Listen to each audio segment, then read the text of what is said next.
वहीं रांची में राजी एक्का प्रकरण मामले में बीजेपी के प्रतिनिधिमंडल ईडी कार्यालय पहुंचे हैं कुछ सबूतों के साथ। इस प्रतिनिधिमंडल में बीजेपी के कई नेतागण और पूर्व विधायक गंगोत्री कुजूर, प्रवक्ता सरोज सिंह, योगेंद्र प्रताप सिंह और शिवपूजन पाठक भी शामिल है। तो इस वक्त की सबसे बड़ी खबर, बीजेपी प्रतिनिधिमंडल ईडी के कार्यालय पहुंचे हैं राजीव अरुण एक्का के मामले में, और बताया जा रहा है कि कुछ सबूत लेकर पहुंचे हैं ईडी के कार्यालय, क्योंकि लंबे समय से ये मांग कर रहे थे। बीजेपी के नेता बाबूलाल मरांडी भी 22 सेकंड का वीडियो जारी कर राजीव अरुण के ऊपर कार्रवाई करने की मांग कर रहे थे।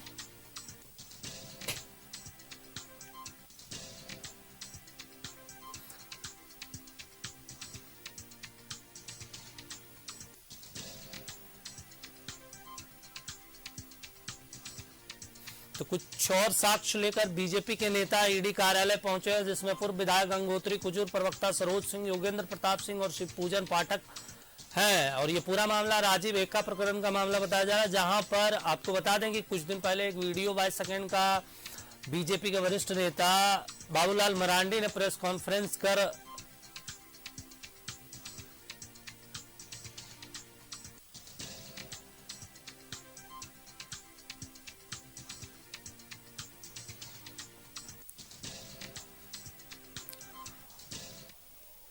और इसी खबर पर हमारे सहयोगी शहनवाज अख्तर जुड़े हैं। शहनवाज, क्या कुछ खबर है, क्योंकि बताया जा रहा है कि ईडी कार्यालय बीजेपी प्रतिनिधिमंडल पहुंचे हैं राजीव अरुण के मामले को लेकर।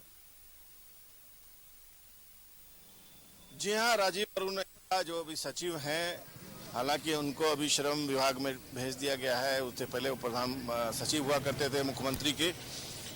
उनके बारे में बीजेपी के फ्रंट से बाबूलाल मरांडी ने एक प्रेस कॉन्फ्रेंस करके कुछ आरोप लगाए थे। उन्होंने वीडियो भी जारी किया था, जिसमें वो विशाल चौधरी नाम के एक व्यक्ति के, जो उनके मित्र बताए जाते हैं, उनके कार्यालय में बैठकर फाइल निपटा रहे थे। और विशाल चौधरी की जो स्टाफ है, निजी स्टाफ है नीलोफर, वो बगल में खड़ी हुई थी और कुछ पीछे से आवाज़ें आ रही थी, जिसमें पैसे की लेन देन के बारे में बातचीत हो रही थी। बहरहाल खुद सीएम सचिवालय ने संज्ञान लेते हुए उनका तबादला कर दिया था उसी रात शाम में।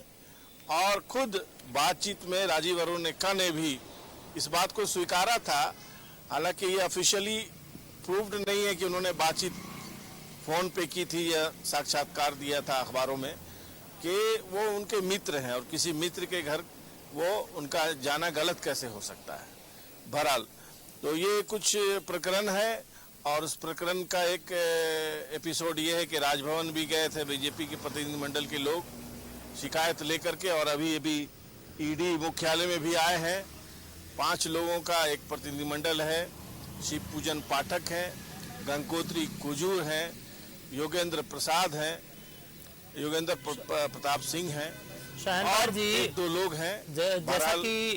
जैसा कि आप पहले भी इस खबर पर आप जानकारी दे रहे थे कि बीजेपी के बड़े नेता इस पर लगातार हमला बोल रहे हैं और सरकार पे आरोप लगा रहे हैं कि वो सरकार उनको बचा रही है। जैसा कि बीजेपी के प्रदेश अध्यक्ष और बाबूलाल मरांडी भी प्रेस कॉन्फ्रेंस कर जो 22 सेकंड का वीडियो उन्होंने दिखाया था और लोगों के सामने, और सरकार पर उन्होंने कहा था कि अधिकारी पर कार्रवाई करे, लेकिन सरकार ने उनको ट्रांसफर कर दिया। तो सरकार के तरफ से क्या अभी इस मामले पर क्या कुछ रुख है? अभी देखिए, अभी तक कोई स्पष्ट रुख पता नहीं चला है, और इतना तो है ही कि उन्होंने शाम में उनका तबादला कर दिया। अपने आप में ये भी एक एक्शन तो है ही है, क्योंकि ये प्रधान सचिव हुआ करते थे, गृह सचिव भी हुआ करते थे।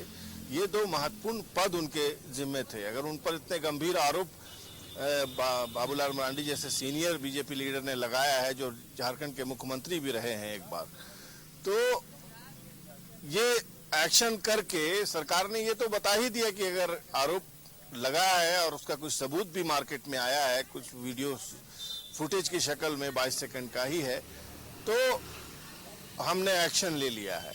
अब अगर किसी आईएएस अधिकारी के जो इतने हाई रैंक में रह चुका है, कोई और एक्शन अभी फौरन हो नहीं सकता है, क्योंकि उसके लिए फिर केंद्र सरकार की भी मंजूरी लेनी पड़ती है, बहुत सारी प्रक्रिया है।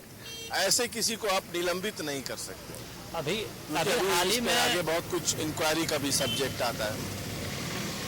अभी हाल ही में शहनवाज जी जो बीजेपी के प्रदेश अध्यक्ष हैं झारखंड के, वो उन्होंने कहा था कि सरकार सिर्फ टाल मटोल कर रही है उनका ट्रांसफर करके, लेकिन वो जैसा कह रहे थे कि सुप्रीम कोर्ट का जजमेंट है कि कार्रवाई जब आप किसी को पनिशमेंट देना है तो आप ट्रांसफर करके नहीं दे सकते हैं।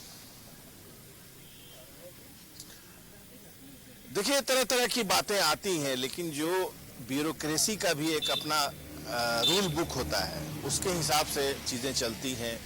इतना 1 मिनट में किसी पर, हालांकि कोई छोटा सा अपराधी ही क्यों ना हो, फौरन आप उसको बर्खास्त नहीं कर सकते। उसका भी एक नियम, कायदा, कानून होता है।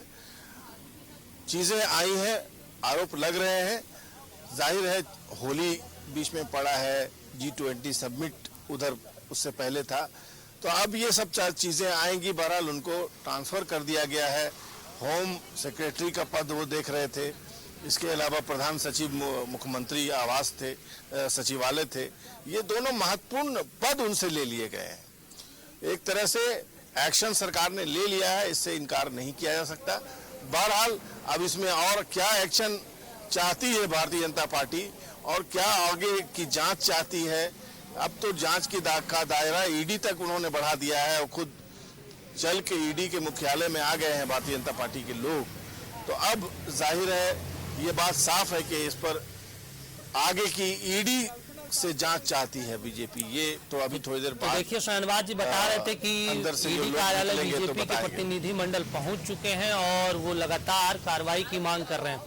धन्यवाद शहनवाज जी, इस खबर पर आगे आपसे जानकारी लेते रहेंगे।